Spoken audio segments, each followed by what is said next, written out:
Buonasera a tutti, buonasera a voi che siete qui presenti, buonasera a chi ci segue su Telechiara che trasmette questo evento importante non solo per la figura che andiamo a raccontarvi questa sera, quella di Giuseppe Toniolo, ma anche per gli ospiti e i relatori illustri di questa sera. Saluto subito il Ministro per i beni e le attività culturali, il Professor Lorenzo Ornaghi, che ci pregia con la sua presenza davvero. Saluto Monsignor Vescovo, Corrado Pizziolo, Vescovo di Vittorio Veneto, che poi concluderà un po' questa serata. Mentre invito il Sindaco ad salire sul palco per un saluto iniziale, per il benvenuto di casa, saluto le autorità che sono presenti, molte, e ci fa davvero molto piacere il Comandante dei Carabinieri Lusito, il nostro Prefetto Aldo Dinolfi, saluto il Comandante della Guardia di Finanza De Maio, saluto l'assessore provinciale Floriano Zambon, in rappresentanza della provincia di Treviso, il già procuratore capo della nostra Repubblica Trevigiana Foiadelli, Giancarlo Frare, presidente provinciale della FISM, e molti altri che sono presenti in sala, e ci scusiamo di non citarli tutti, ma vi ringraziamo davvero per essere qui. Sindaco Sforza, buonasera intanto, siamo a casa sua e quindi a lei la parola di accoglienza. Grazie. Buonasera, ringrazio tutti i presenti per la partecipazione a questo importante incontro di approfondimento sul pensiero di Giuseppe Toniolo. Saluto innanzitutto il nostro Vescovo Corrado Pizziolo, il Ministro Lorenzo Ornaghi, i relatori della serata e tutte le autorità civili e militari che sono così numerose questa sera. Ma saluto e ringrazio anche Monsignor Massimo Magagnin, vicepostulatore della causa di beatificazione e animatore di molti eventi volti alla valorizzazione della figura di Giuseppe Toniolo. Non è un caso che questo convegno si svolga alla vigilia della sua beatificazione proprio a Pieve di Soligo. Molto di ciò che è stato detto e sarà detto oggi su questa eminente figura di economista e sociologo mostra infatti il legame straordinario che lo lega al nostro territorio. Io vorrei solo aggiungere che la nostra gente non l'ha mai dimenticato. Quando morì, poco prima della fine della Grande Guerra, e chiese di riposare nel nostro cimitero, fece a noi pievigini un grande onore, ma per la verità destò anche qualche sorpresa. L'uomo, la cui vita si era svolta nelle più prestigiose città italiane, lo studioso che aveva frequentato i circoli europei più stimolanti, aveva scelto Pieve di Soligo come ultima dimora. Il motivo, a ben guardare, c'è ed è chiaro leggendo i suoi scritti e riflettendo sul suo modo d'agire. Fermarsi a meditare e pregare nei momenti più difficili, anziché procedere con decisione sotto l'impulso degli eventi, sono stati superficialmente interpretati da alcuni come incertezze di una persona poco pratica. Ma noi sappiamo, leggendo il suo epistolario, di come invece si affidasse completamente alla provvidenza e alla preghiera. Ecco perché Pieve di Soligo, rifugio e paesaggio dell'anima nel quale poteva fermarsi a pregare e riflettere. Non a caso le testimonianze dei nostri vecchi riportavano di Giuseppe Toniolo in chiesa, in preghiera, oppure assorto lungo le rive del nostro fiume Soligo, ma anche accanto a famiglie povere o poverissime del borgo. Riflessione e azione quindi, idee nate dall'osservazione dei problemi e dal confronto con la sua compagna di vita, pievigina d'origine e per sempre anche compagna nello studio, con la quale si confrontava nella lettura e nei progetti sociali cattolici. Una coppia moderna e attiva che ogni estate faceva ritorno alla sua casa dell'anima e nello stesso tempo era ben consapevole dei problemi della società rurale e della povertà diffusa. Sono passati oltre 90 anni dalla morte di Toniolo e nel nostro paese non vi sono più testimoni viventi delle sue azioni, ma la memoria è rimasta. La memoria di un uomo buono, di un professore che parlava in italiano ma si fermava a discutere con i contadini dei raccolti e spiegava come si potessero impiegare al meglio le poche risorse disponibili. Un uomo che prima di agire chiedeva consiglio a Dio ma anche si perdeva tra i filari delle viti di collina, oggi candidate a diventare patrimonio UNESCO. Un uomo a cui i cittadini si rivolsero subito dopo la sua morte come ad un santo per avere intercessioni e aiuto esattamente come ne avevano avuti in altri termini in vita. A Pieve è sempre stato questo, un modello di vita, un uomo buono a cui chiedere conforto, ed è anche per questo che la nostra gente, oltre che considerazione e rispetto, guarda Toniolo anche con grande affetto. Auguro quindi a tutti voi un interessante incontro per approfondire le conoscenze sul pensiero del nostro concittadino e comprenderne l'attualità delle idee. Grazie. Grazie Sindaco, Fabio Sforza, Sindaco di Pieve di Soligo. E crediamo che la beatificazione del Toniolo, non per i cittadini di Pieve di Soligo, ci mancherebbe, forse neanche per i trevigiani, ma per i veneti quantomeno sia un'occasione per riscoprire la valenza della figura di questo uomo così carismatico. Giuseppe Toniolo, innovatore e santo, è il titolo di questo convegno organizzato con il comitato organizzatore della diocesi di Vittorio Veneto per la beatificazione, insieme al Centro Humanitas e a molte altre associazioni, che vuole davvero un po' indagare, scavare, andare a recuperare quello che era il messaggio di Giuseppe Toniolo. Appunto sono passati ormai 90 anni dalla sua morte, ma il suo messaggio, forse il suo appello ad un'etica, alla centralità della persona, alla riscoperta del bene comune, al perseguire il bene comune è più che mai attuale, Ministro, poi insomma ce lo ricorderà anche lei. Io però darei subito la parola a Monsignor Massimo Magagnini, che ha citato anche il Sindaco, che è appunto il portavoce, diciamo, del comitato organizzatore per la beatificazione, nonché vice postulatore della causa di beatificazione di Giuseppe Toniolo, perché ci tracci un profilo di questo uomo così carismatico. Grazie Elena di questa bella presentazione, anche dei saluti che hai fatto in modo impeccabile delle autorità presenti. Io vi porto il saluto del comitato che da anni che si incontra per finalmente godere di quello che avverrà a San Paolo fuori le mura il 29 aprile, il giorno in cui contempleremo sugli altari il Toniolo beato.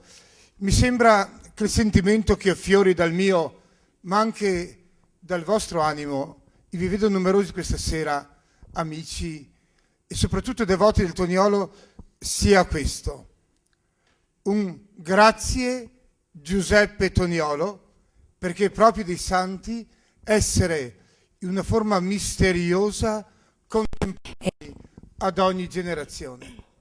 Abbiamo notato in questi mesi un sorgere di incontri, di riunioni, di conferenze, di momenti di preghiera dove la figura del Toniolo era il centro, soprattutto il suo voglio farmi santo. E Toniolo ha scelto non solo, e qui Pieve di Soligo sarà veramente portato come un momento privilegiato del Toniolo, ha scelto Toniolo per essere qui sepolto, le sue spoglie sono nel Duomo, ma Toniolo, in forza della fede di Pievigini, ci ha regalato anche il miracolo. Ha salvato la vita a Francesco, un giovane di questa città, un giovane della piccola impresa familiare, come caratterizzato il nostro Veneto.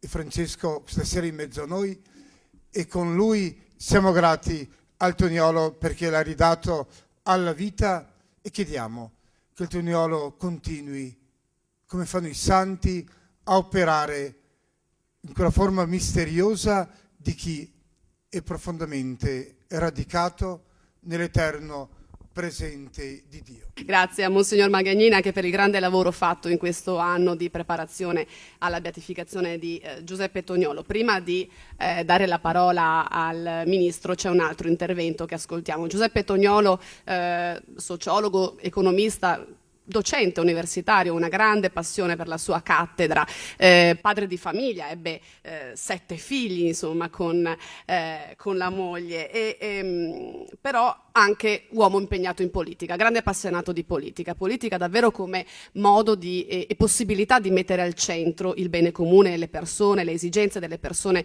Don Massimo ha citato già insomma 100 anni fa, parlava di lavoro delle donne, lavoro minorile, tutela dei minori, la disoccupazione giovanile, quindi insomma temi che sono purtroppo di grande attualità anche quest'oggi in maniera magari diversa, però lo sono tutt'oggi. Grande esponente politico, diede linfa all'avvio della democrazia cristiana, fu uno tra i fondatori delle settimane sociali dei cattolici italiani, e da sempre grande stimolatore della presenza dei cattolici in politica. Allora diamo la parola a Marco Zabotti, già consigliere regionale, consigliere provinciale, esponente politico cattolico del mondo trevigiano, è di Pieve di Soligo, quindi chi meglio di lui, insomma, a ricordare la figura del Toniolo, attuale coordinatore presidente del coordinamento regionale di UDC e soprattutto fondatore dell'associazione Vita Nuova, Pensiero e Azione di Giuseppe Toniolo. E quindi tracciamo un altro profilo del Toniolo, che era quello anche del grande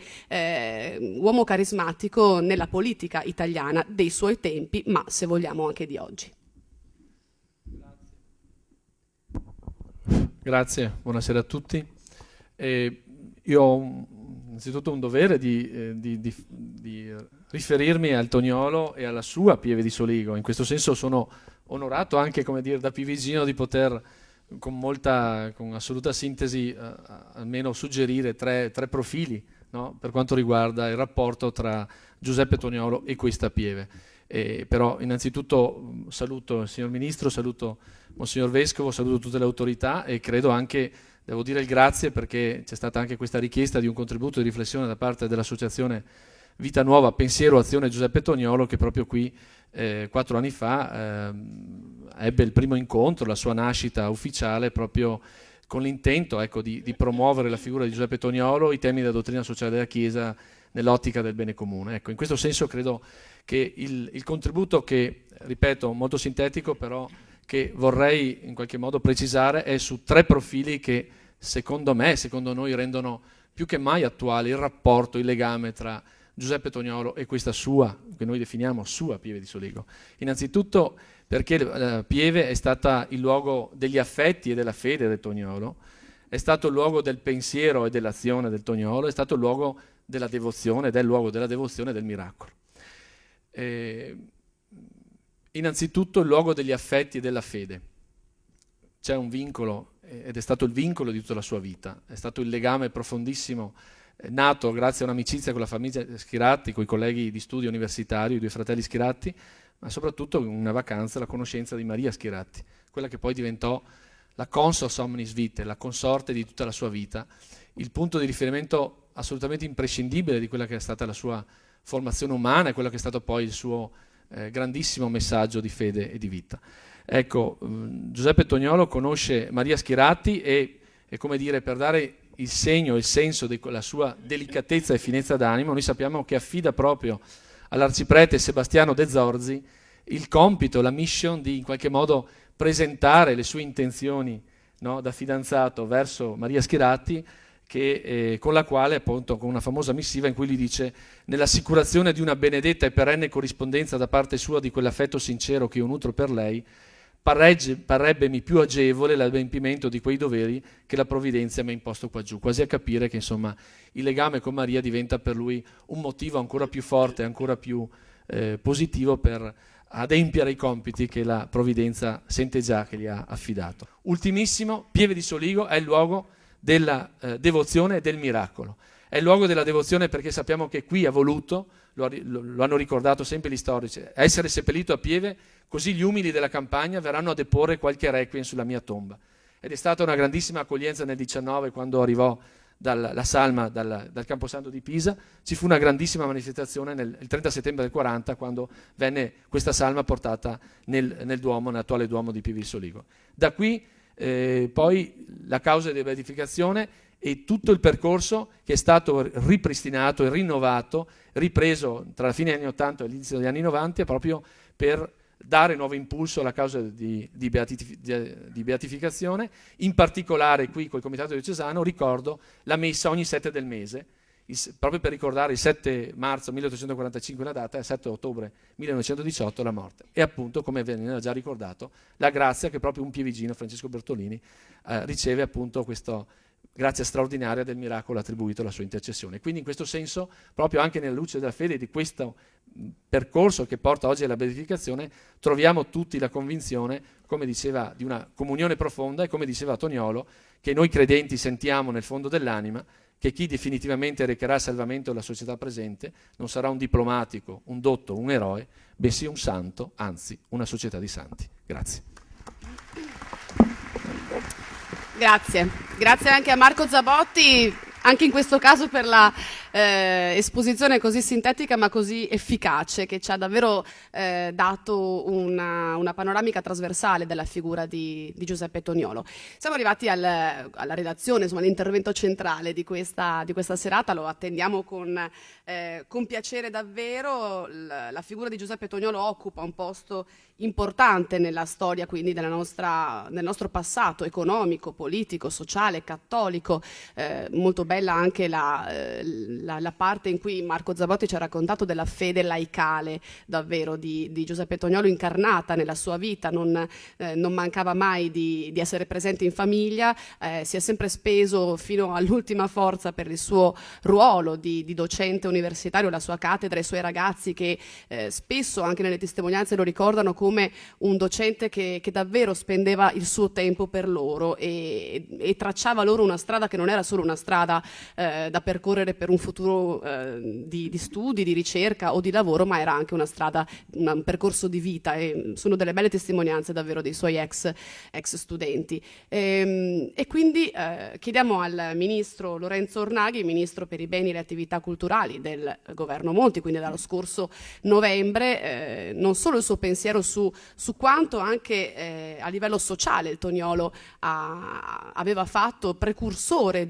davvero di alcune attenzioni che tutt'oggi nel loro lavoro di ministri stiamo vedendo in questi giorni, impegnati in una riforma del lavoro non semplice, faticosa, non solo per chi deve tracciarla e delinearla, ma anche poi per chi dovrà metterla in pratica e per i lavoratori stessi. Siamo in un momento storico dove il 30% della disoccupazione giovanile pesa fortemente. Solo in provincia di Treviso siamo al 7%, superata la soglia del 7% di disoccupazione. Toniolo sarebbe preoccupato di questa situazione e chiederebbe fortemente ancora di mettere al centro la persona. Però, e mi permetto due parole ancora, il ministro Ornaghi è qui anche perché c'è un altro fil rouge, un altro legame con la figura del Toniolo. Il professor Ornaghi è attualmente, mi corregga se sbaglio, in aspettativa nel suo ruolo di magnifico rettore dell'Università Cattolica di Milano, finché sarà ministro.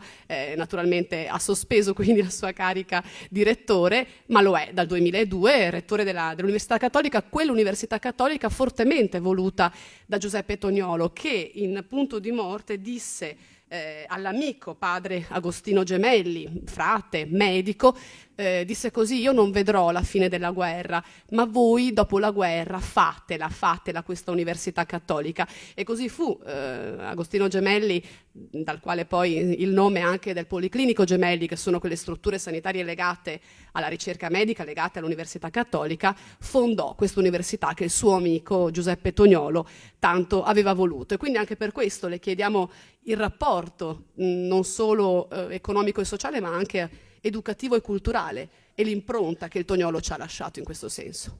Con piacere ho accolto l'invito a essere qui questa serata in onore di Toniolo. È significativo essere qui perché qui sono i resti umani, mortali, polvere poi alla fine di un santo, quindi di chi dal 29 è dentro, da protagonista nella storia della Chiesa per tutti i secoli che verranno. Ma sono qui anche appunto per la ragione che indicava poc'anzi. Sul letto di morte Giuseppe Toniolo consegna a padre Agostino Gemelli il sogno che era stato coltivato da generazioni di cattolici italiani: avere una università dei cattolici, un ateneo dei cattolici italiani. Per renderci conto dell'importanza degli eventi occorre sempre fare un po' lo sforzo di tornare a quei momenti storici, no? Perché sennò la storia diventa solo quella dei libri, che è importante, ma non è esaustiva. Siamo 19, muore Giuseppe Toniolo, 1921 nasce l'Università Cattolica, ci sono le prime elezioni, e quindi sono 50 anni quando lo Stato Pontificio è finito, l'Unità d'Italia è completata, i cattolici si sentono nella gran parte oppressi dalle istituzioni dello Stato, sentono quello Stato lontano, sentono le istituzioni educative in un senso che non è quello cattolico, si sono visti anche molto spesso spogliati di beni, quindi hanno un atteggiamento, nella maggioranza, non tutti, ma nella maggioranza, negativo rispetto allo Stato italiano, hanno bisogno di una università. I cattolici italiani, Gemelli poi, Togliolo prima, diranno occorre una classe dirigente cattolica. Dove formarla? La formiamo attraverso un'apposita università. Ed è tale il rapporto, ma anche tale l'influenza che Gemelli sente, il carisma di Toniolo che Gemelli sente, che nel 1920 viene istituito, e c'è ancora, l'Istituto Giuseppe Toniolo di Studi Superiori, che è l'ente fondatore della Cattolica. 1920 l'Istituto Toniolo, 1921 nasce l'Università Cattolica, quindi l'Ateneo dei Cattolici Italiani. È la seconda ragione per essere qui. La terza è che non potevo dir di no a Monsignor Massimo Maganin dopo tutto il lavoro che ha fatto per illustrare la santità di Toniolo, quindi mi sarei sentito davvero in colpa. Ecco, si trattava di trovare la data giusta, ecco, che non era quella di domani che lei voleva impormi, perché era da un'altra parte, ma ho dovuto anticiparla con qualche riflessione. Qui davvero sono grato a Monsignor Massimo Maganin, a tutto il comitato, al Centro Humanitas, alle altre associazioni che hanno promosso questa serata. Tra gli elementi su cui riflettere, su cui comprendere anche perché Toniolo ci parla oggi, ci parla ovviamente, parlerà in eterno con la sua santità, ma parla anche con quel che è il suo pensiero e poi il trasfondere il pensiero in azione insegnato. Ma gli elementi credo siano già stati detti, quindi li riprendo perché anche le mie riflessioni ruoteranno attorno a quegli elementi. È stato detto maestro dei cattolici italiani, è un'affermazione importante. Riflettete, noi quasi sempre, soprattutto quando si ragiona di politica, citiamo un grandissimo protagonista e un grandissimo maestro, Sturzo, e c'è anche Toniolo, quindi maestro dei cattolici italiani.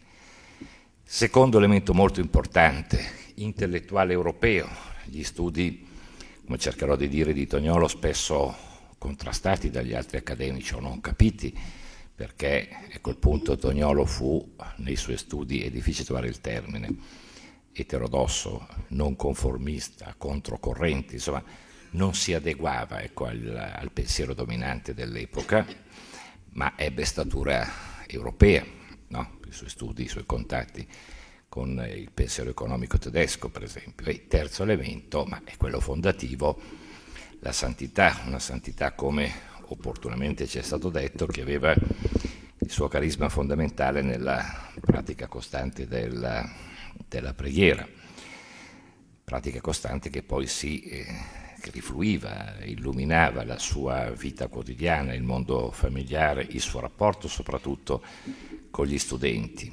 Uno dei suoi motti era laboremus, no? Lavoriamo, no? Era l'impegno costante quotidiano.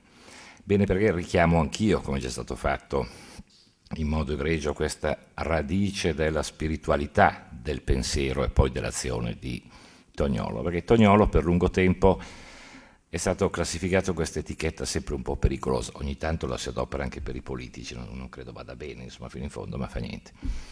Studioso cattolico, l'Italia è l'unico paese dove appunto si sente il bisogno di aggiungere questo oggettivo, no? Si dice storico cattolico, una volta dire storico cattolico vuol dire è un po' meno di quello che cattolico non lo è, no? Quindi, la qualificazione è impropria, o invece la qualificazione diventa molto importante se nel dire Toniolo studioso cattolico si dice la sua fede ha reso potente il suo pensiero. Questo è il punto, perché altrimenti succede come per decenni Toniolo era studiato soltanto da altri studiosi cattolici e quindi era confinato, no, in una specie di spazio recintato frequentato soltanto dai cattolici.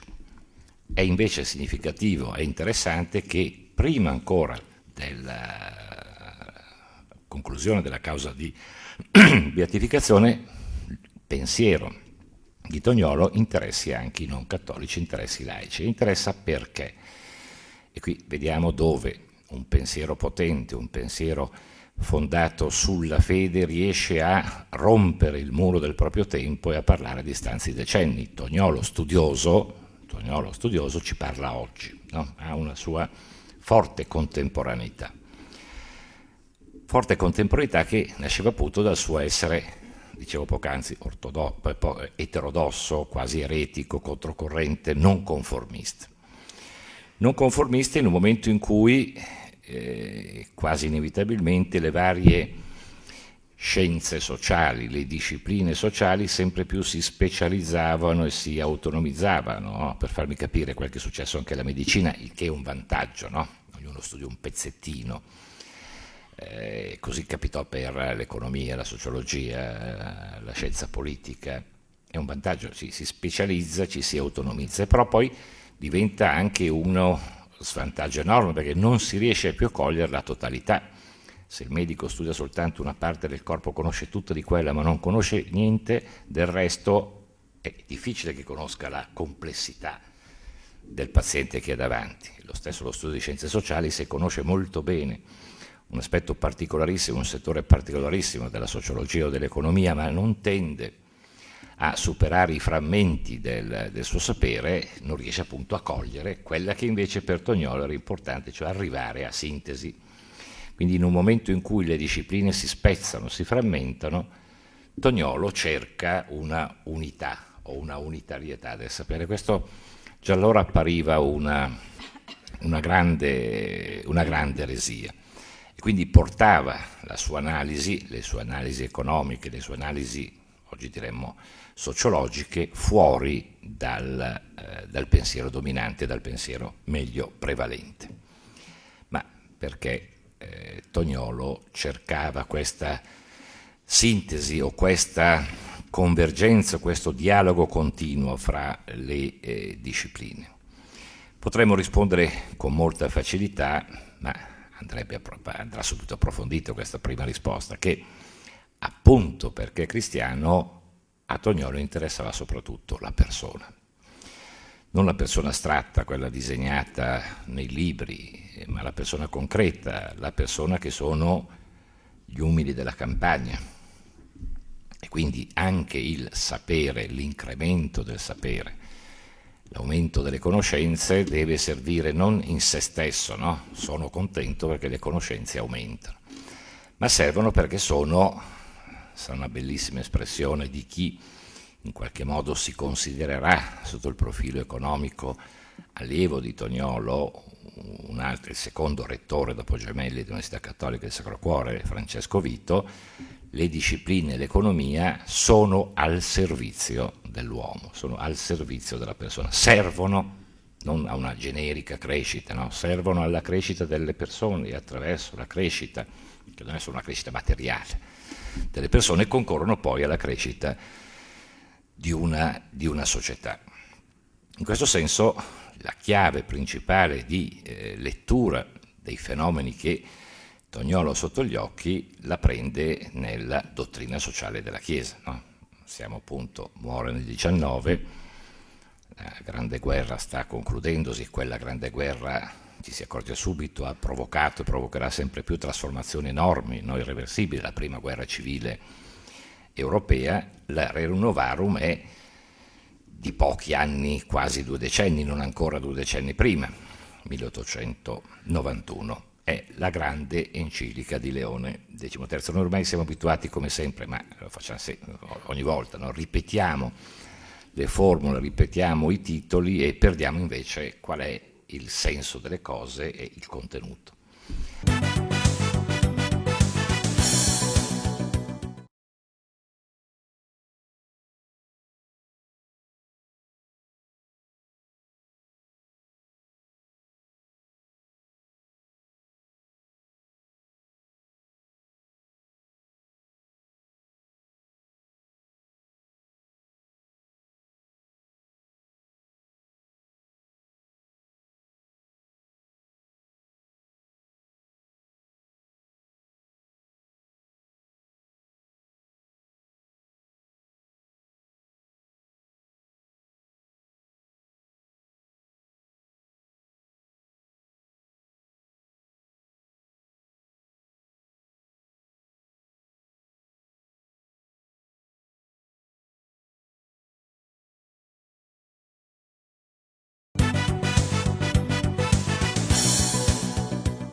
Rerum Novarum, no?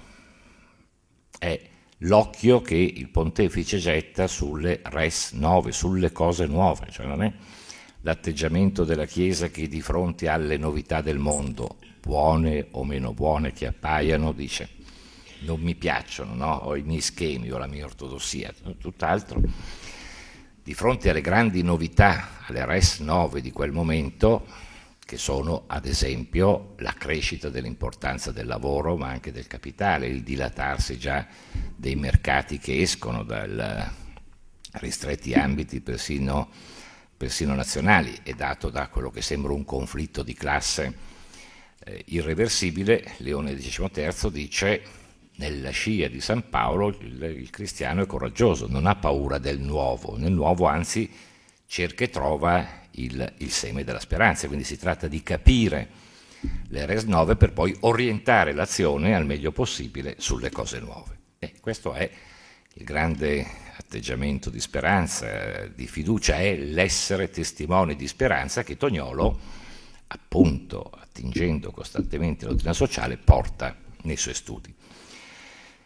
E le porta, direi, con una originalità, è stata richiamata e torno subito sul punto, che oggi fa davvero, ci colpisce davvero, no? Lo ritroviamo un elemento importante non solo di pensiero ma di azione.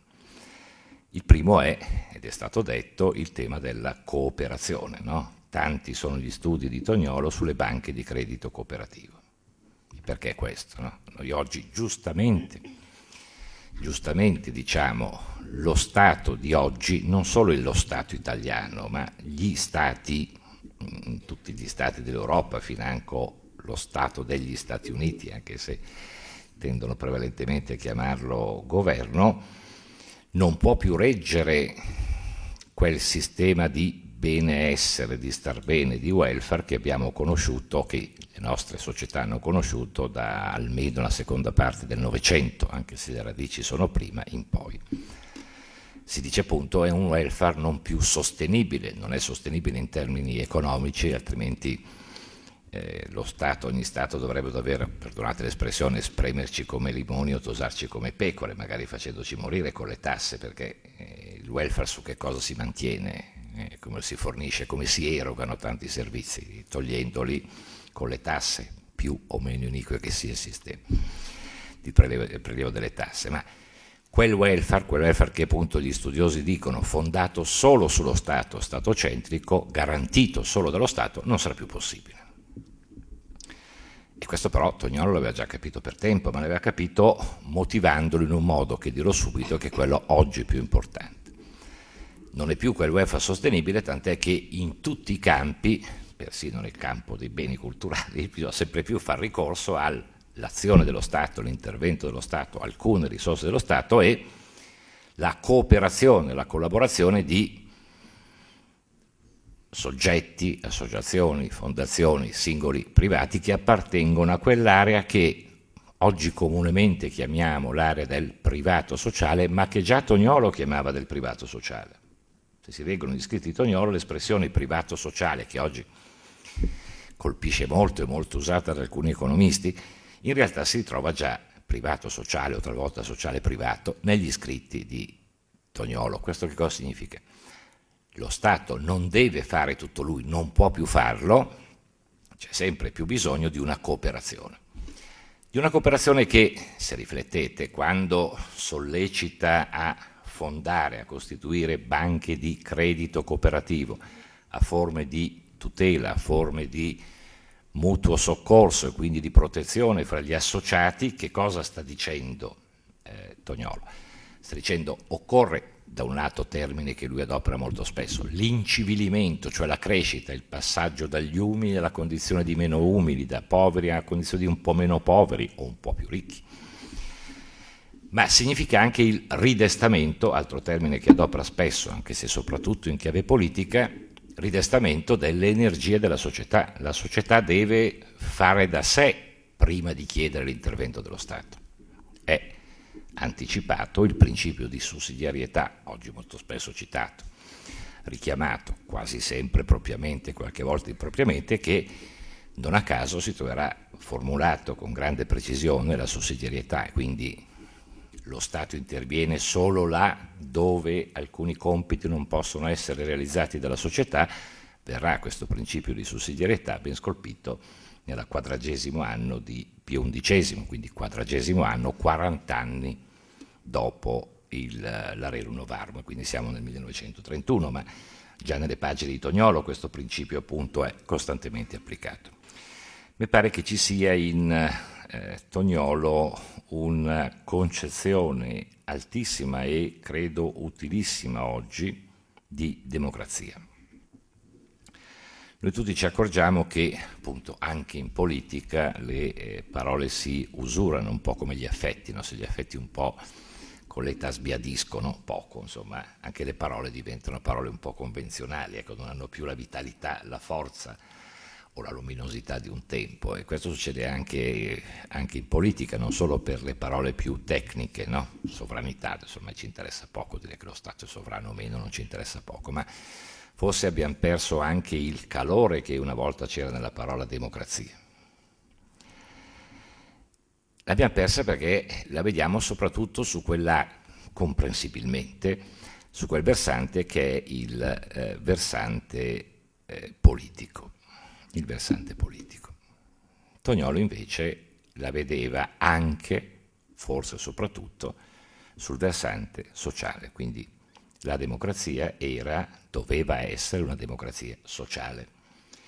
In questo senso parlerà molto spesso anche Toniolo di una democrazia cristiana, cioè di una democrazia che doveva trovare nei principi cristiani la forza del suo sviluppo. E questa della democrazia sociale è estremamente importante perché oggi diciamo più o meno insoddisfatti o fortemente insoddisfatti, talvolta anche magari ostili alla politica sotto la forma in cui ci appare, no? Poi in realtà la politica anch'essa originaria fa parte della natura umana, ci sarà sempre politica, cambiano le forme, ma la politica ci sarà sempre anche se non piace. Quindi oggi magari siamo un po' refrattari alla politica come compare in certe forme, però appunto Toniolo già individuava il perché. Noi non possiamo ridurre la democrazia a una serie di promesse non mantenute. Se la democrazia promette, e questa storicamente, sto pensando alla democrazia come forma occidentale, quindi non la democrazia solo in Italia, ma la democrazia in Francia, in Germania, in Inghilterra, insomma. Se la democrazia promette uguaglianza, non è garantito che dovrà dare l'uguaglianza di tutti, anche perché sarebbe impossibile, credo. Ma certamente deve fare in modo di dire stiamo perseguendo l'eguaglianza. Se la democrazia promette minori diseguaglianze, deve perseguire minori diseguaglianze e così via.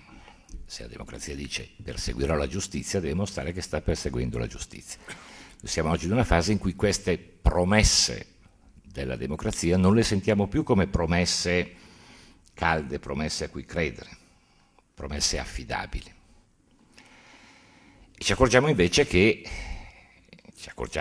la società è, o pensiamo che la società è ormai contaminata dalla politica, oppressa dalla politica, inquinata dalla politica. Non dico che è sempre così o che è così, sto dicendo una registrazione di umori o di rappresentazione di convinzioni nostre. La democrazia, la politica, per Toniolo deve lavorare dentro la società. Cioè la società deve esprimere una sua politica, ma la politica deve lavorare dentro la società, non opprimere la società. Ma quelle promesse non mantenute, se la democrazia si risolve soltanto in procedura, se la politica è soltanto competizione fra partiti, le promesse della politica vanno cercate e realizzate anche sul terreno della società. È lì dove la voce degli umili chiede un po' più di uguaglianza, chiede un po' più di benessere o un po' meno di povertà e via seguitando.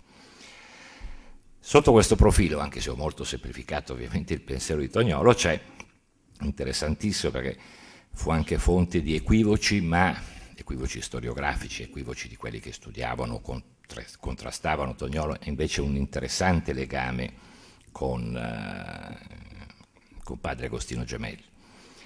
Perché già prima dell'Università Cattolica si comincia a pubblicare una rivista molto importante, la rivista, non a caso oggettivata, rivista internazionale di scienze sociali, su cui Toniolo pubblica diversi suoi contributi molto, molto rilevanti, e quando parte l'altra rivista importantissima dell'Università Cattolica, la Bandiera, Vita e Pensiero, ecco, sul prossimo numero ci sarà un editoriale dedicato a Toniolo. Naturalmente, giustamente, il primo articolo di Gemelli è contrastatissimo, l'importanza del Medioevo, no? Quindi il ritorno quasi al Medioevo, il nuovo medioevismo, no? Contrastatissimo questo articolo di Gemelli, perché si diceva che i cattolici, invece di guardare alle res nove, invece di guardare al presente, guardano al passato e ripropongono un modello del passato, quindi sono dei reazionari, no? O dei conservatori. Ma invece no, perché anche in questo Gemelli sente molto l'influenza di Toniolo, e Toniolo a richiamare l'importanza del Medioevo, non perché quella realtà del Medioevo fosse da riportare in modo impossibile, sarebbe stato o un ingenuo o uno sciocco, nella realtà del presente, no, ma perché quella realtà era, osserva più e più volte Toniolo, fatto da associazioni, da corpi. Il termine corporazione poi non rende fino in fondo, no, perché è stato usato, male usato dal ventennio fascista, ma era fatto quel Medioevo da non un potere che si imponeva a tutti gli altri, il potere assoluto dello Stato come uscirà dalla rivoluzione francese, era fatto da una pluralità di poteri che corrispondeva a una pluralità di associazioni, e ogni associazione era legata o legava coloro che ne erano membri a questa mutua solidarietà, a questi rapporti di fraternità, perché uno dei termini poi di corporazione era appunto la fraternità. E questa riflessione di Toniolo, questo medievalismo, questa immagine di Medioevo, come la vedeva Toniolo e come poi la vedrà anche Gemelli, è importante oggi. È importante oggi perché le analogie storiche aiutano, ma non possono essere assolutizzate. Appunto il passato non torna, cioè il passato è una lezione importante, ma non può tornare nel presente. È importante oggi perché ci avviamo a forme di organizzazione non così diverse, no? Noi tutti ci accorgiamo che dentro le tenaglie di questa crisi che non finisce più, da 30-40 anni lo Stato sovrano non è più sovrano, nessun Stato basta più a se stesso, il peso del dato internazionale è molto forte, può essere addirittura limitante questa reale o pseudo sovranità di ogni Stato, no? La crisi internazionale, no? Che schiaccia. Nello stesso tempo, accanto a questa globalizzazione, c'è l'altro fenomeno che è quella della localizzazione, no? Quindi il sistema globale preme sul sistema nazionale, però il sistema nazionale sembra talvolta sfarinarsi perché diventa più importante l'appartenenza al territorio, no? La comunità territoriale. Ci sono due tendenze. Attenzione, sono le stesse tendenze che avevamo in quella fase che Toniolo studiava con grande attenzione. Il Medioevo è caratterizzato da un universalismo, diciamo così, ciò che anticipa, che prefigura il parente alla lontana della globalizzazione, ed è segnato, il Medioevo, man mano che poi si esce dal Medioevo e comincia l'età moderna, dal particolarismo delle comunità statali e nazionali, no? Quindi abbiamo oggi intrecciarsi di tendenze che, devo dire, a mio giudizio almeno profeticamente, la dottrina sociale già, molte delle encicliche, da Leone XIII in poi, e Toniolo riescono a vedere che non è quindi la critica del cattolico allo Stato, ma è una visione del cattolico di una politica strettamente collegata alla società. Su questo c'è un'interessante riflessione, mi avvio a conclusione, di come la visione intellettuale, la visione da studioso, no? Studioso è quello che, lo si ricordava, non solo insegna dalla cattedra, si mette lì, legge tanti libri, leggeva libri in tedesco, libri in francese, no? Elaborava il suo pensiero, ma appunto da questo pensiero poi nasceva non solo la sollecitazione all'azione da parte degli altri, ma nasceva un'azione da parte di Toniolo stesso. C'è una consapevolezza che emerge sin dalle prime righe del, lo cito perché è importante, programma la ricordavo prima, programma della Rivista Internazionale di Scienze Sociali. Assieme a altro nome noto, Monsignor Salvatore Talamo, così scrive Toniolo. Lo stile è ovviamente lo stile di quegli anni, quindi risente ancora molto dello stile ottocentesco. Oggi i giovani non scriverebbero più così, però insomma, se andiamo oltre le parole comprendiamo subito il concetto. Scrive con Monsignor Talamo: ciò che un gagliardo ingegno cattolico, con l'intuizione ispirata dalla fede, fin dal principio di questo secolo, quindi Novecento, annunziava, oggi si fa sensibilmente palese. Tutto ormai nella vita sociale converge a unità. Tutto nella vita sociale converge a unità. Attenzione, noi oggi sperimentiamo che quel convergere non c'è stato, che non siamo riusciti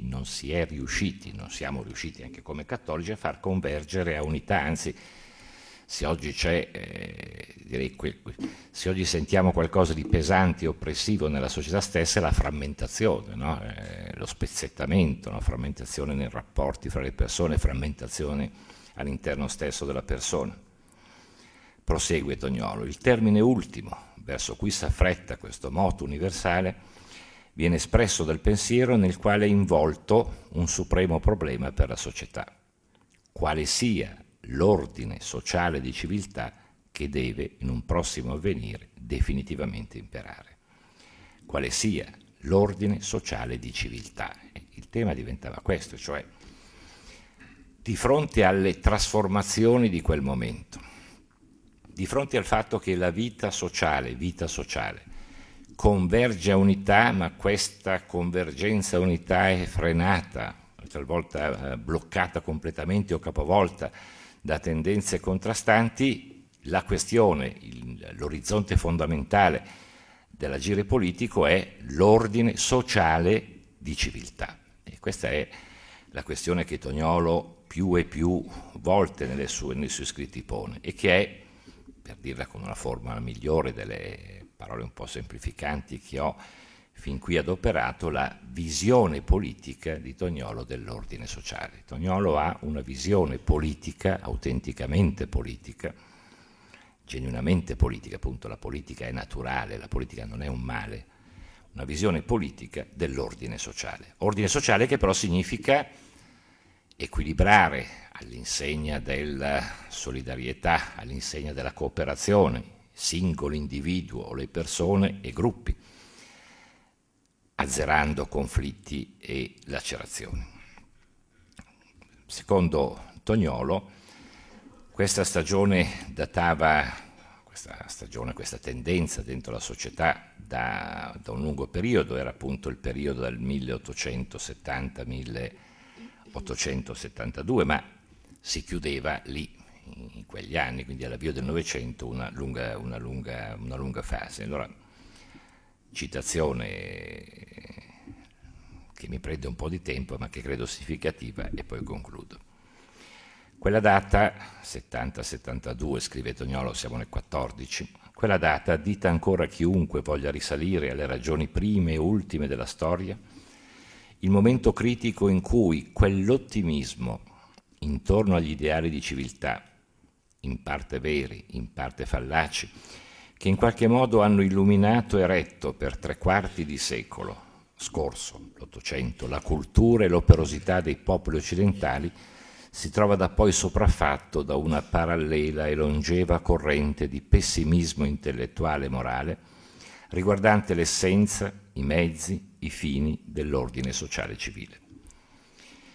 Il quale pessimismo nelle menti e nei voleri delle nazioni e degli stati, dopo aver pervertito in molta parte i concetti, le aspirazioni, i propositi degli stessi legittimi progressi oggi conseguibili, riesce definitivamente al più flagrante predominio della forza materiale che tutta la società travolge e annienta. Può sembrare molto complessa, lo è, però c'è un punto che è il punto sul quale vorrei concludere. Toniolo s'accorge, siamo nel 14, quindi è scoppiata, fra poco per l'Italia scoppierà la prima grande guerra civile europea, la Belle Époque è finita, è finita la stagione dei grandi ottimismi, no? Gli anni prima dello scoppio della prima guerra sono gli anni in cui si pensa che il progresso sia indefinito, no? Le magnifiche sorti progressive, no? Il domani sarà di necessità migliore dell'oggi. Quell'età sta chiudendo e all'ottimismo un po' ingenuo che aveva retto quegli anni subentra, la guerra appunto europea ormai comincia, subentra un pessimismo intellettuale e morale, dice Toniolo, che è quello che va vinto. E siamo in una stagione non troppo diversa, no? Anche la fine del secolo scorso, la fine di quel secolo da cui partiva l'osservazione di Toniolo, si è chiuso con la fine dei miti magari falsi sul progresso indefettibile, sul progresso continuo. Vivono i giovani non più nell'idea e nella speranza che il domani possa essere migliore dell'oggi, ma al più immaginiamo che il domani sia la replica dell'oggi e speriamo che non sia una replica troppo brutta.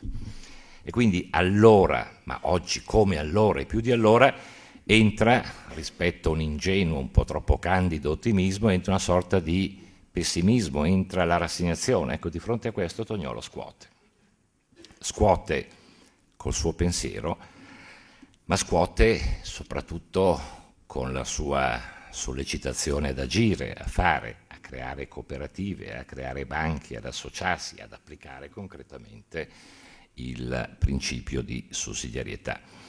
Credo che questa sia forse per il santo la lezione più importante per l'oggi, cioè il rifiuto di cedere alla tentazione del rimpianto, il rifiuto soprattutto della rassegnazione e invece un invito continuo, un invito pieno di speranza all'azione. Ecco, credo che anche per questo motivo, per questa sua capacità di trasformare il pensiero in azione, il proprio e quello degli altri, Toniolo sia diventato santo. Grazie.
Chiederei subito al presidente della latteria Soligo, Lorenzo Bruniera, di tracciare questo percorso che è stato fatto in questi 130 anni sinteticamente anche su quelle che erano delle intuizioni di Giuseppe Toniolo.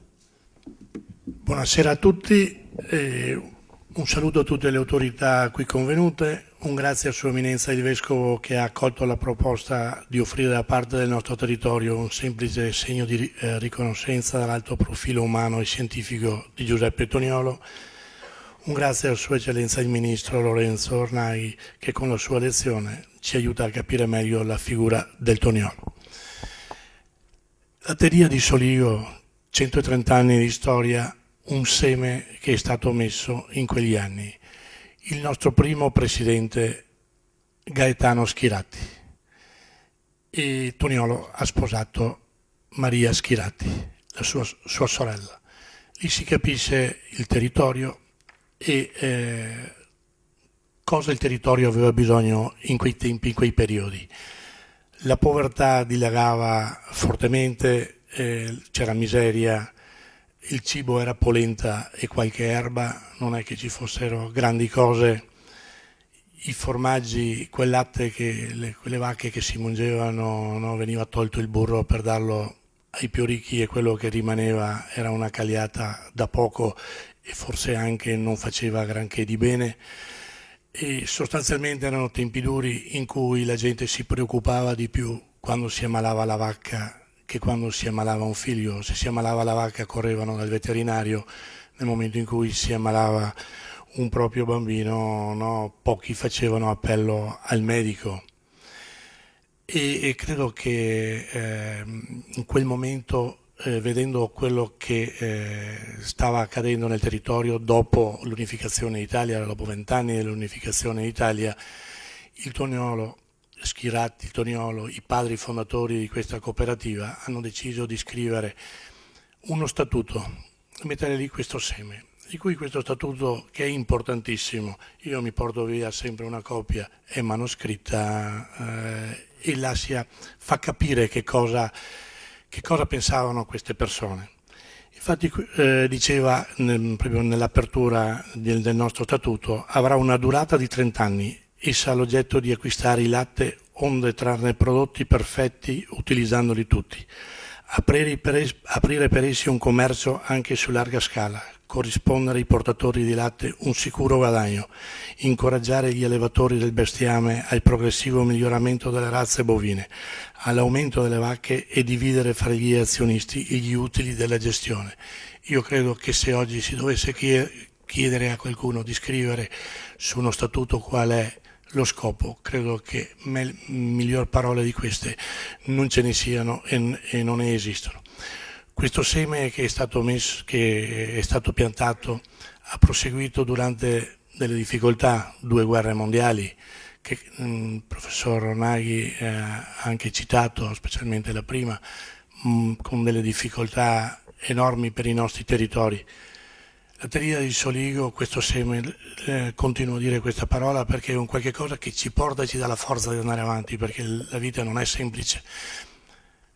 Un incendio nel 1995, allora 2 guerre più un incendio, il nostro presidente di allora, il Cavalier Spina, ci ha riuniti tutti i soci di questa latteria e ci ha dato il via di continuare, perché in quel momento la latteria era nuova, appena con un investimento enorme, appena fatta. Questo incendio, mi ricordo quel giorno che vedevo una bellissima giornata come questo periodo, ho visto da casa mia, abito 30 km di strada a Fontanelle, si vedeva questo fumo, non si capiva. A mezzogiorno, quando sono andato a mangiare, no, ho sentito questa notizia, no, per noi era una disgrazia. Ci siamo riboccati le maniche e ancora avanti, nel segno di chi ha messo quel seme e abbiamo continuato su questo. Questa latteria oggi conta circa 200 persone che lavorano all'interno, 250 soci conferitori, sostanzialmente oltre 500 persone vivono intorno a questa entità che è stata creata. 500 famiglie che poi altre famiglie hanno anche dei lavoratori dipendenti. Questa è la forza, siamo la terza cooperativa, siamo una delle 3 cooperative più grandi del Veneto perché siamo la prima cooperativa per prodotto diffuso nel Veneto, con i nostri 70 camion che tutti i giorni partono a fornire il Triveneto, l'Emilia Romagna anche in parte, e poi abbiamo prodotti che vanno in tutta Italia e anche all'estero, ma sostanzialmente questo è lo scopo principale dei prodotti che sono un'eccellenza.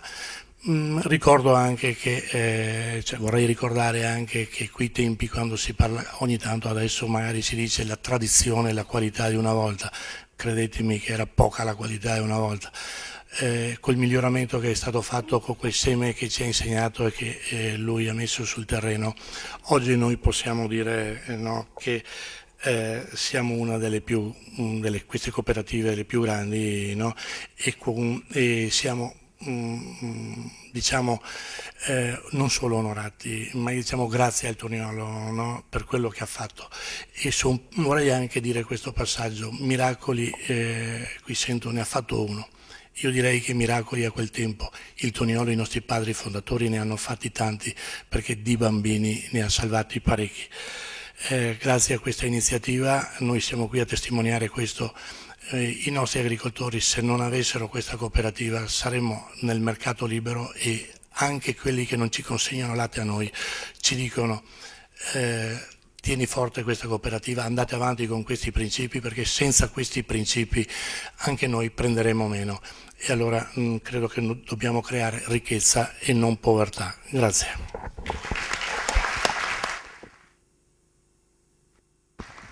Grazie Presidente Bruniera, e davvero trovare la sussidiarietà in uno statuto non è così scontato quest'oggi, anzi direi che non lo è proprio scusate, per niente, quindi grazie non solo per l'averlo ricordato questo statuto storico, ma anche per la riflessione che ci fa fare appunto sul perseguimento non tanto del profitto e dell'utile in bilancio a fine anno, ma dello sviluppo di un territorio e di quello che continuate a fare in questo senso. Da una cooperativa che è una delle prime cooperative per diffusione di prodotti alimentari nella nostra regione, a una cooperativa sociale. Un'altra tra le più importanti della nostra regione, l'anno prossimo compirà 30 anni, ha più di 1000 soci lavoratori, tra l'altro poi Rina se sbaglio mi correggerà, il 90% sono donne, quindi 95% donne, quindi proprio quelle donne che ancora oggi faticano a volte a trovare un ruolo anche nel mondo del lavoro e della società, anche se insomma, di passi in avanti ne sono stati fatti tanti. Tra l'altro abbiamo qui presente Rina Bitz, fondatrice della cooperativa Insieme si può, attualmente presieduta da Anita Leuratti, ma Rina è anche la fondatrice della Fondazione Ispirazione, che tra l'altro ha al suo interno un campus per la ricerca e lo sviluppo dell'economia sociale dedicato ad Armida Barelli. E allora torniamo agli amici di Toniolo, perché anche Armida Barelli era amica di Giuseppe Toniolo, amica di frate Gemelli e subito dopo una delle fondatrici appunto dell'Università Cattolica. Quindi anche a Rina Bitz chiedo qual è un po' l'insegnamento, tra virgolette, del Toniolo che avete portato avanti anche nel fondare la vostra cooperativa. Tra l'altro voi parteciperete anche in massa, insomma, alla beatificazione del 29 aprile. Grazie, buonasera, saluto le autorità, in particolare chi conosco da Sua Eccellenza, il rappresentante della provincia, per me non è mai un ex procuratore Foiadelli, perché il suo insegnamento, come quello di Toniolo, resta, no? Ma in particolare ringrazio questo comitato che si è ricordato anche di noi e che siamo nati esattamente 100 anni dopo la latteria di Soligo. I tempi sono cambiati, una volta c'era la cooperazione agricola e di credito.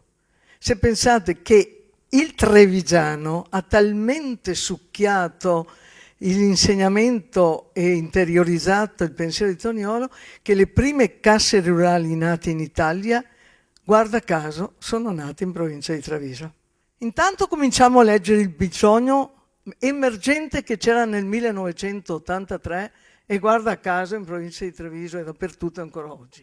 La mancanza di lavoro per le donne e per i giovani. Allora 9, 10 persone, 11 non so quanti, che avevano il lavoro, che non avevano bisogno di creare una cooperativa per darsi il pane, abbiamo detto insieme. Noi dobbiamo fare qualcosa, qualche prete così è venuto a dirci fate una cooperativa e siamo nati con una dimensione che ha riguardato proprio i giovani e abbiamo continuato. C'era il lavoro delle donne, disoccupate, donne adesso diritti zero, abbiamo detto cominciamo a leggere un bisogno dove le donne possano lavorare.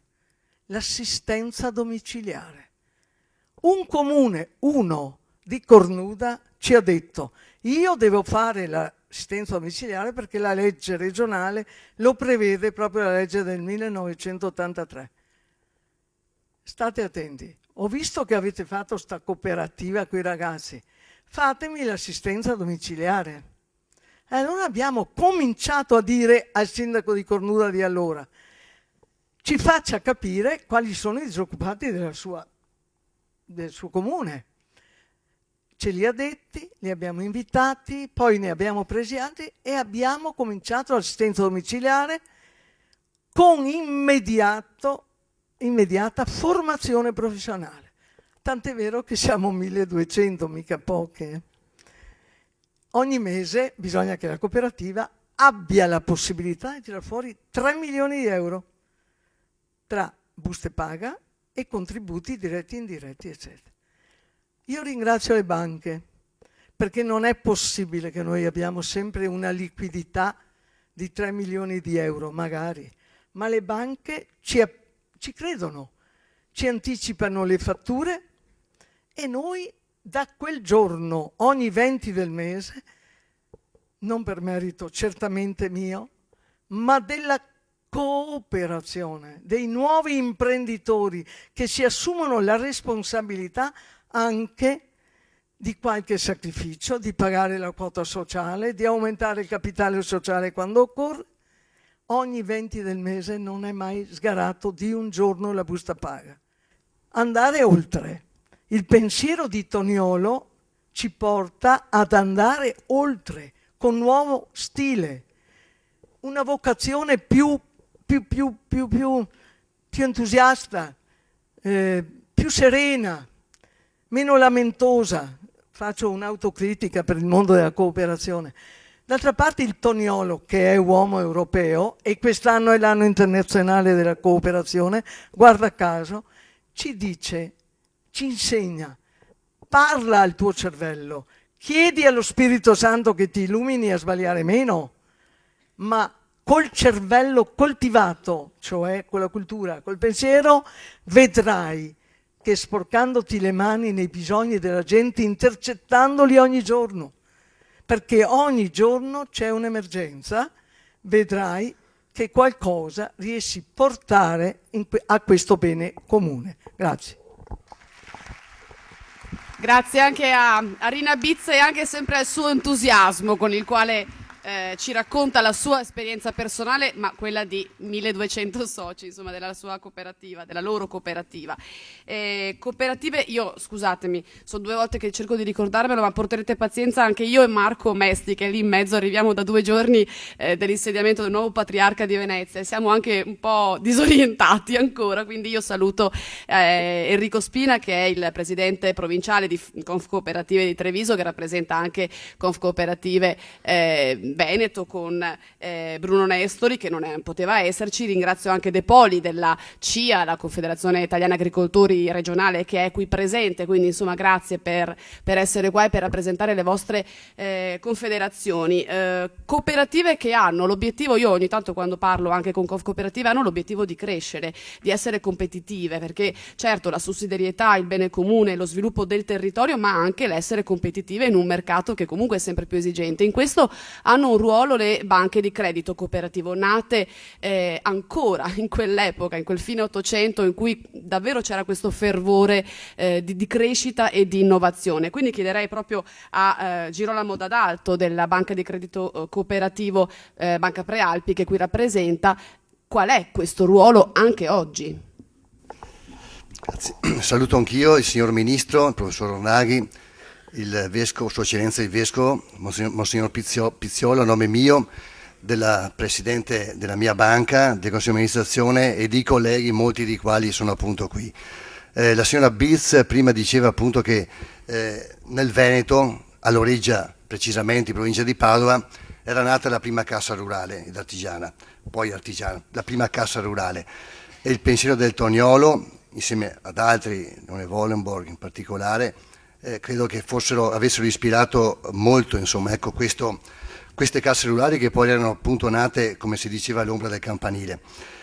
All'epoca in cui nacquero le casse rurali, gli accademici, gli economisti, insomma, le consideravano un assurdo economico. La letteratura dell'epoca e anche attuale riporta appunto questa concezione delle casse rurali. Devo dire che a distanza di oltre un secolo, effettivamente, oggi come oggi, le BCC, le banche di credito cooperative, insomma, che hanno assunto questo nome da casse rurali artigiane, sono 412 in Italia e hanno effettivamente una dimensione in termini patrimoniali, in termini di volumi intermediati importante. Quindi questo assurdo economico è riuscito effettivamente a conseguire una sua dimensione non solamente sotto il profilo bancario ed economico, ma anche sotto il profilo sociale, volendo differenziarsi proprio dalle altre banche, proprio per porsi in una maniera diversa, differente, per essere integrato proprio nelle comunità locali in cui operano. La Banca di Credito Cooperativo del Prealpi è nata come Cassa Rurale Artigiana nel 70, però le vere origini risalgono molto prima, è il 1894, perché praticamente nel 70 si attuò una fusione fra le 3 casse rurali di Tarzo, Montanera e Revine. Montanera era sorta nel 1894 e Revine nel 1895, quindi praticamente proprio sulla scia del pensiero del Toniolo, non molto tempo dopo appunto l'Arerum Novarum, anzi 3 e 4 anni dopo l'Arerum Novarum e poco tempo dopo la prima cassa rurale, che era quella di Loreggia. Oggi la nostra BCC è fra le prime 15 BCC d'Italia come dimensione, intermedia un attivo di bilancio di 1 miliardo e 700 milioni a 231 dipendenti, oltre quasi 6.000 soci, 26 filiali operanti prevalentemente nella provincia di Treviso, però 2 sportelli sono in provincia di Belluno, fra poco 3, e uno in provincia di Pordenone. Quello che mi preme anche dire, parlando in questo caso del Toniolo, quindi richiamandoci al Toniolo, è, al di là dell'aspetto meramente bancario, che negli ultimi 9-10 anni la nostra BCC ha erogato contributi liberali a favore dell'economia, quindi il sostegno del volontariato, dell'associazionismo, del recupero del patrimonio artistico e culturale, oltre 10 milioni di euro. Quindi praticamente diciamo che una parte dei nostri utili viene effettivamente destinata a sostegno del territorio. Il Toniolo ha ispirato sicuramente quello che è il nostro statuto sociale. C'è un articolo in particolare che noi come BCC abbiamo anche assunto senza utilizzare una formula che era considerata un po' più laica, ma utilizzando proprio la formula antica. Il nostro articolo 2 Statuto Sociale ha questo incipit, esordisce dicendo: nell'esercizio della sua attività la società, cioè la BCC, si ispira ai principi dell'insegnamento sociale cristiano e ai principi cooperativi della mutualità senza fini di speculazione privata.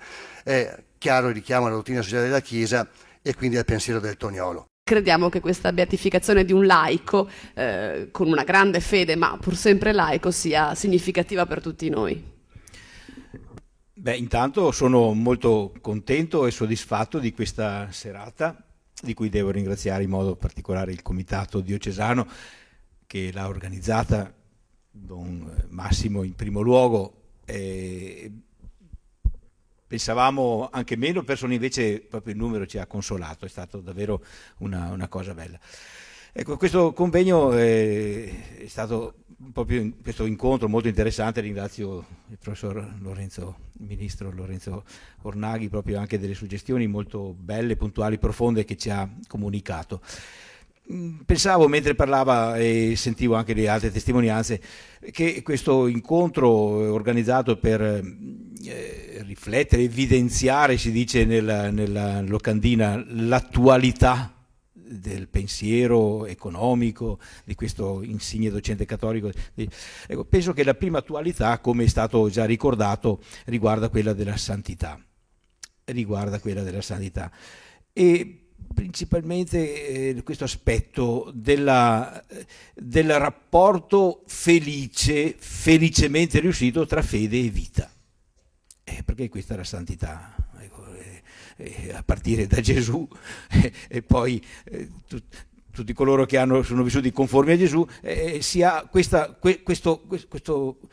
dato di fatto, un rapporto ben riuscito, corretto tra fede e vita. E pensavo proprio oggi pomeriggio, dicevo, ma guarda che strano mondo viviamo noi. Viviamo da una parte gente che abbandona completamente la fede, la pratica religiosa, la preghiera, si ritengono cristiani, ma e magari sono impegnati anche alcuni dal punto di vista sociale, e d'altra parte abbiamo altri cristiani che sono totalmente affogati in una forma di devozionalismo che non è possibile trovare una sintesi. Ecco, Giuseppe Toniolo l'ha vissuta. Giuseppe Toniolo l'ha vissuta veramente, veniva ricordato anche dai relatori che tratteggiavano la sua figura. Lui ha vissuto una fede che si esprimeva in una pratica religiosa, in una preghiera, in una forma anche per certi aspetti devota, quando partecipava, come vi ho ricordato, alle processioni con i cappati, lui, e nello stesso tempo una rigorosità e un impegno nella vita che questa fede, certo era una religiosità ancora fine 800, primi 900, ma una religiosità vera che però poi diventava vita concreta, vita... Ecco. La santità di Toniolo, anzitutto, e l'attualità della santità di Toniolo è questa. Ne abbiamo bisogno? Quanto mai? Quanto mai? Ne abbiamo bisogno ancora? Questa sintesi tra fede e vita che diventa e resta sempre il grosso problema che noi dobbiamo affrontare, sempre.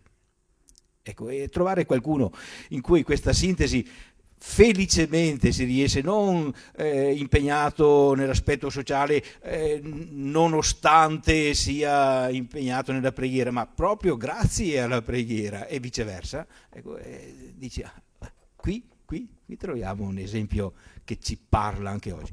Secondo senso di attualità che mi pareva di cogliere è questo: attualità di quell'aspetto di vita per cui egli si è impegnato a vivere la sua fede. Non ne ha vissuto uno solo, potremmo toccare quello della famiglia, quello di essere sposo, di educatore, insegnante, eccetera, ma tocco proprio quello dell'aspetto sociale ed economico, che è stato quello anche in cui lui ha impiegato proprio le sue risorse. È attuale questo aspetto, anche questo attualissimo, l'enciclica di di Benedetto XVI, Caritas in Veritate, tocca proprio questi aspetti qua. E il fatto che la visione cristiana con i valori che essa propone, la carità, non sia semplicemente un'aggiunta o il buon samaritano che raccoglie i feriti e i morti della storia intanto il progresso economico va avanti perché gli affari sono affari e la carità deve semplicemente correre dietro e aggiustare, medicare. No, non è così, dice Benedetto XVI. La carità ha un posto dentro l'economia. È stato uno degli aspetti che più hanno anche interessato della Caritas in Veritate, no? Il Papa non l'ha inventato lui per rivelazione diretta ricevuta dallo Spirito Santo, l'ha mutuato da studiosi economisti, molti dei quali non sono neanche cristiani. Tanto per capire come questo aspetto anche dello studio e dell'approfondimento economico, a partire anche da quelle convinzioni che giustamente Toniolo già 100 anni fa ricordava, perché le ricordava proprio lui, quindi l'attualità di questo aspetto è grandissima. Siamo impegnati come cristiani a fare sì che il mondo sociale, il mondo economico diventi un mondo umano, e abbiamo molto da dire. Ecco, e terzo aspetto di attualità è quel dialogo con la cultura che lui ha portato avanti senza perdere la sua identità di cattolico. Diceva prima il professor Ornaghi, diceva studioso cattolico, e questo aggettivo risulta dequalificante.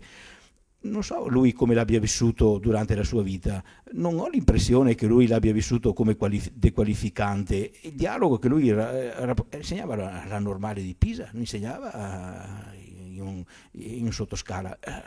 Quindi lui, credo, dopo che gli studiosi abbiano magari stracapito o siano stati condizionati dai pregiudizi, certo, ma lui l'ha vissuto con una dignità e con una consapevolezza che veramente io resto, è attuale, dice, beh, tu insegnante cattolico, tu economista cattolico, tu hai, non perché sei cattolico l'etichetta cattolico, ma hai pienamente tutta la dignità e il dovere di riportarti con dignità nel dialogo con la cultura, che lui ha fatto, per esempio tutto il corrente economica tedesca, che lui ha valorizzato, anche rinnovandola genialmente. Ecco, credo che questo sia un altro aspetto di attualità. E l'ultimo che mi veniva in mente è quell'espressione molto bella, no? Democrazia sociale, ordine sociale di civiltà. La democrazia, se non è sostanziata di valori sociali, diventa una scatola vuota, una pura formalità, che può diventare, lo ricordava Benedetto XVI citando addirittura chi era quel filosofo che citava, un filosofo antico, diceva che può diventare una società una società a delinquere, la democrazia, se non è sostanziata i valori. L'ordine sociale di civiltà, io lo intendo proprio una democrazia che è sostanziata di valori che diventano valori che rispettano la persona, che hanno a cuore valori etici.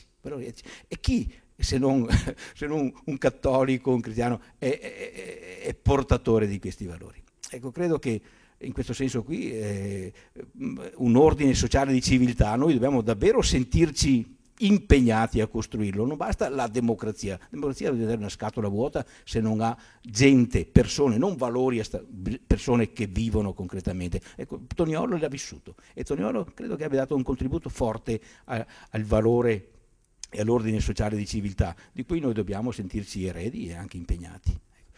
L'ultima cosa che mi viene in mente, ecco, sentivo parlare di cooperative.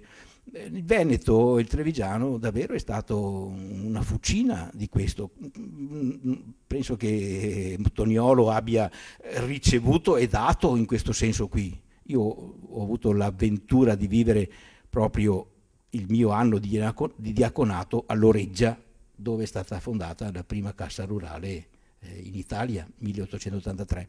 Stranamente non dalla parrocchia o del parroco, ma da Leone Bollenborg, che era un deputato, anche era liberale, non so che fosse cattolico, forse era di razza ebraica, comunque una grande persona.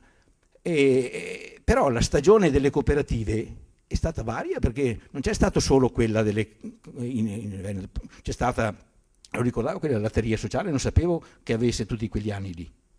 Ma poi nei primi anni del Novecento ci sono state le cooperative bianche, quindi, e poi dopo la guerra un nome per tutti, Sartor e le cooperative agricole, che hanno veramente portato una ventata di novità.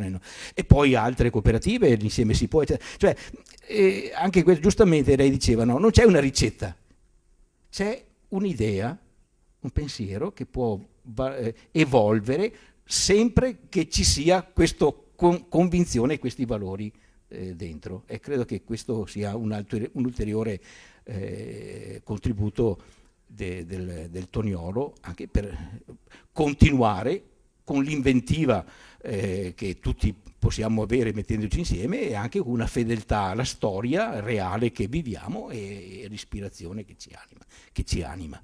Ecco, penso che questa sia una conclusione.